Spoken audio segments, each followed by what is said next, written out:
সরকারি অধ্যাদেশ যেটি প্রত্যাহারের দাবিতে গত শনি, রবি এবং সোমবার সরকারিজীবীরা যে আন্দোলন করেছে প্রত্যাহারের জন্য, সে আজ মঙ্গলবার কিন্তু তাদের একটি বিক্ষোভ রয়েছে। তারা পূর্ব ঘোষণা যে আজও বিক্ষোভ সমাবেশের ডাক দিয়েছেন, কিন্তু সকাল থেকে যথারীতি সময় অফিস রয়েছে সকাল 9টায় আমরা দেখেছি যে এখন পর্যন্ত সেই বিক্ষোভটি শুরু হয়নি। কিন্তু সচিবালয়ের যে পরিবেশ সেখানে কিন্তু আমরা দেখেছি যে অন্য দিনের তুলনায়, অন্য যে কোনো কর্মদিবসের তুলনায় আজকে কিন্তু আইনশৃঙ্খলা বাহিনী ভেতরে পর্যাপ্ত পরিমাণ আইনশৃঙ্খলা বাহিনী বাড়ানো হয়েছে এবং তারা বিভিন্ন জায়গায় আইনশৃঙ্খলা বাহিনীর সেই অবস্থান নিয়েছে।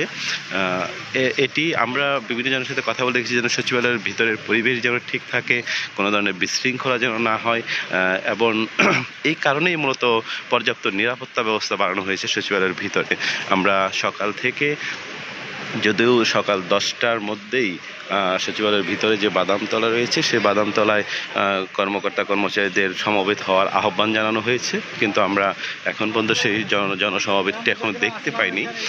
কিছুক্ষণের মধ্যেই সেটি হতে পারে বলে আমরা জেনেছি, কিন্তু সচিবালয়ের এমনি সার্বিক পরিস্থিতি নিরাপত্তার দিক থেকে বেশ বাড়ানো হয়। কারণ হচ্ছে যে পূর্ব ঘোষণা কর্মসূচিতে যেন কোনো ধরনের বিশৃঙ্খলা না হয়, সেটি একটা কারণ।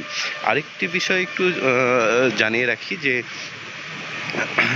যারা বাংলাদেশ প্রতিদিনের ফেসবুক পেজ থেকে এই ভিডিওটি দেখছেন এবং আমি আপনাদের সাথে আছি, আমি ওয়াজেদ হীরা। আমি আপনাদের জ্ঞাতার্থে আরও একটু জানিয়ে রাখছি যে আজ মঙ্গলবার সব ধরনের দর্শনার্থী কিন্তু প্রবেশ বন্ধ রয়েছে। গতকাল যে সোমবার রাতেই কিন্তু স্বরাষ্ট্র মন্ত্রণালয় এটি বলেছে যে আজ কোনো সাধারণ দর্শনার্থী প্রবেশ করবে না।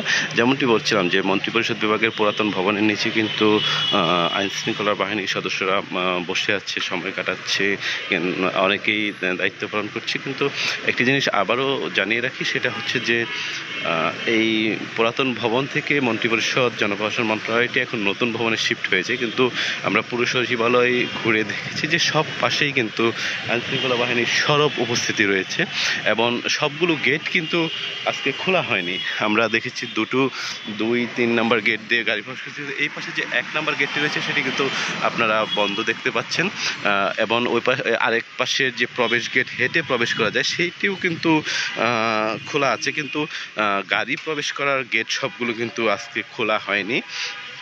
সবগুলো গেটেই কিন্তু পর্যাপ্ত পরিমাণ আইনশৃঙ্খলা বাহিনীর সদস্যরা দায়িত্ব পালন করছেন। আমরা সকাল থেকে সচিবালয়ে এসে সেই চিত্রটি দেখেছি এবং আমি আইনশৃঙ্খলা বাহিনীর সদস্যদের সাথে কথা বলে যতটুকু জেনেছি যে এর ভিতরে যে কর্মকর্তা কর্মচারীদের যে বিক্ষোভ কর্মসূচি রয়েছে সেই ধরনের বিক্ষোভে কোনো ধরনের অনাকাঙ্ক্ষিত ঘটনা হোক সেটা তারা প্রত্যাশা করেন না। একই সাথে যেন না হয়, সব ধরনের আইনশৃঙ্খলা মানে সার্বিক পরিস্থিতি যেন ভালো থাকে, সেটি কিন্তু একটি বড় কারণ। এই কারণে একই সাথে বাহির থেকেও যেন কোনো ধরনের না হয়, সে একটি বড় কারণ বলে আমরা জেনে সকাল থেকে আমরা সচিবালয় ঘুরে সেই দৃশ্যটি